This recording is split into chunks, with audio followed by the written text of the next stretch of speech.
여러분 안녕하십니까? 이어서 광주 전남권 소식입니다.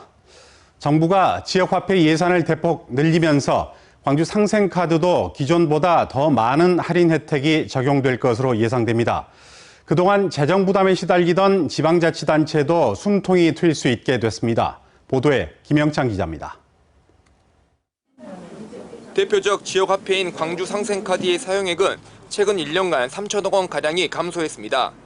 할인율이 7에서 10%로 들쭉날쭉하고 매출 30억 원 이상 가맹점에서는 상생카드 사용이 제한됐기 때문입니다. 전에는 10%였는데 지금 주 감소가 되다 보니까 이제 굳이 내가 이 금액을 충전을 해서 사용하기에 번거로움도 있고 또 혜택률이 많이 없다 보니까 지역화폐 이용률을 높여 골목 상권을 살리기 위해 정부가 2차 추경에서 지역화폐 예산을 6천억 원 늘렸습니다. 국비 지원 비율도 기존 2%에서 8%로 높아졌습니다.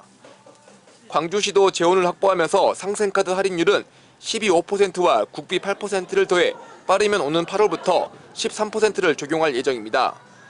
상생카드 할인과 온누리 상품권 할인까지 더해지면서 소상공인들은 매출 상승을 기대하고 있습니다. 지역 화폐에 많이 지원을 해주면 손님들이 많이 오고 그런 매출이 좀 더 오르지 않을까 기대를 합니다. 국비 지원으로 광주시의 재정 부담도 덜 수 있게 됐습니다. 지난 윤석열 정부 당시 지역화폐 예산이 전액 삭감되면서 오로지 지방비로만 충당했습니다. 시 재정 부담도 덜 수 있고 전액 시비로만 하는 것보다는 그리고 상생카드를 안정적으로 운영할 수도 있고요. 반면 자체적으로 지역화폐 사업을 추진 중인 광주 일선 자치구들은 국비 지원에 포함되지 않아 또 다른 재정 부담을 떠안게 됐습니다. 때문에 재정 자립도가 낮은 자치구에서 지역화폐 사업이 얼마만큼 실효성이 있는지에 대해서도 따져볼 문제입니다. MBC 뉴스 김영창입니다. 광주와 전남 4개 시군에 폭염 경보가 내려진 가운데 낮 최고 기온이 35도 안팎까지 올랐습니다. 오늘 낮 최고 기온은 구례가 35.3도로 가장 높았고 곡성 34.3도, 광주는 33.2도를 기록했습니다. 현재 광주와 전남 전역에 폭염특보가 발효된 가운데 광주와 담양, 곡성, 구례, 순천에는 폭염 경보가 내려져 있습니다. 내일도 광주와 전남 지역은 낮 최고 기온이 28도에서 35도의 분포를 보이겠고 밤사이에 열대야가 나타나는 곳도 있겠습니다. 기상청은 온열 질환 발생 가능성이 높은 만큼 야외 활동과 외출을 자제하는 등 건강관리에 각별히 유의해달라고 당부했습니다. 무안국제공항이 제주항공 참사로 폐쇄된 지도 어느덧 반년이 넘었습니다.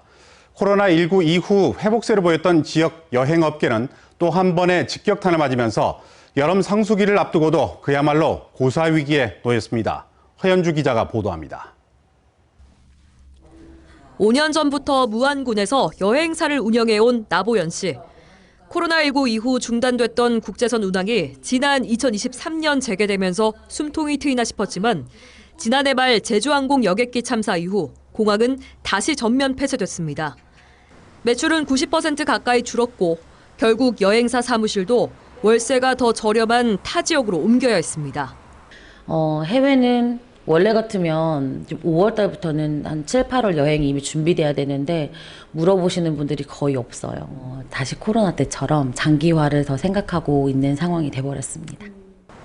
전남의 여행업체는 645곳. 제주항공 참사 이후 기존 예약은 대부분 취소됐습니다. 지난 1월 한 달 동안만 예약 927건 중 96%가 넘는 891건이 취소됐고 이 기간 피해 금액은 13억 원에 이릅니다. 이곳 무안공항 출발 상품을 주로 판매해오던 지역 여행 업체들은 공항이 폐쇄되면서 경영 위기에 놓였습니다. 대안으로 인천과 청주, 대구공항 등을 이용한 상품을 운영하고는 있지만 이동 시간과 차량 등 경비 부담도 큰 상황.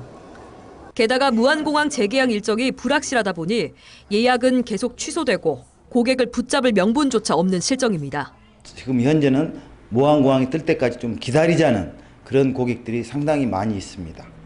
고객분들이 계획을 잡았던 분도 미루기도 하고, 그래서 저희들도 지금 좀 난감해합니다.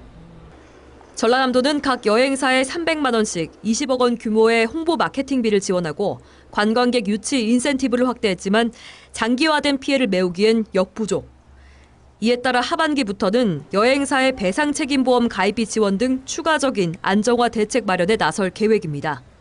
그리고 이제 문체부나 국토부와 같은 이런 관계부처와 피해 이제 보상에 대한 지속적인 논의를 이어가면서 국비 확보 계획도 지금 하는 중입니다.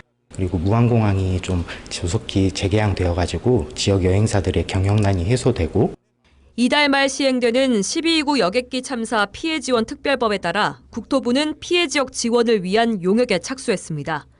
직간접적 피해를 입은 업종의 피해 규모를 조사할 계획인 가운데 현장에서 체감할 수 있는 실질적 지원이 시급한 상황입니다. MBC 뉴스 허연주입니다.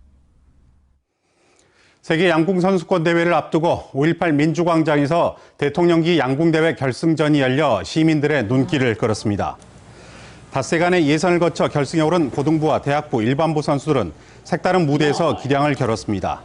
이번 대회는 9월 5일부터 광주에서 열리는 세계 양궁 대회를 앞두고 분위기를 끌어올리기 위한 프레대회 성격으로 열렸습니다.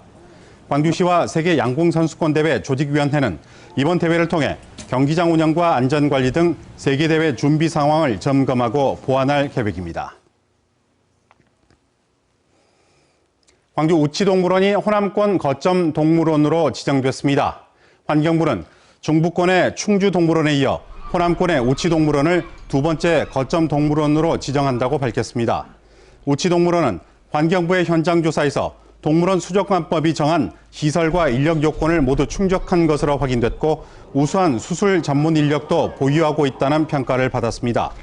거점 동물원으로 지정된 우치동물원은 국가로부터 필요한 예산을 지원받아 교육 홍보와 안전관리, 종보존 등의 역할을 수행하게 됩니다. 한국자유총연맹 지원 조례안을 공동 발의했던 민주당 소속의 광주시 의원들이 잇따라 SNS에 사과문을 게재했습니다. 언제 어디서나 내 손 안의 뉴스. 광주 MBC 뉴스 유튜브 구독으로 함께하세요.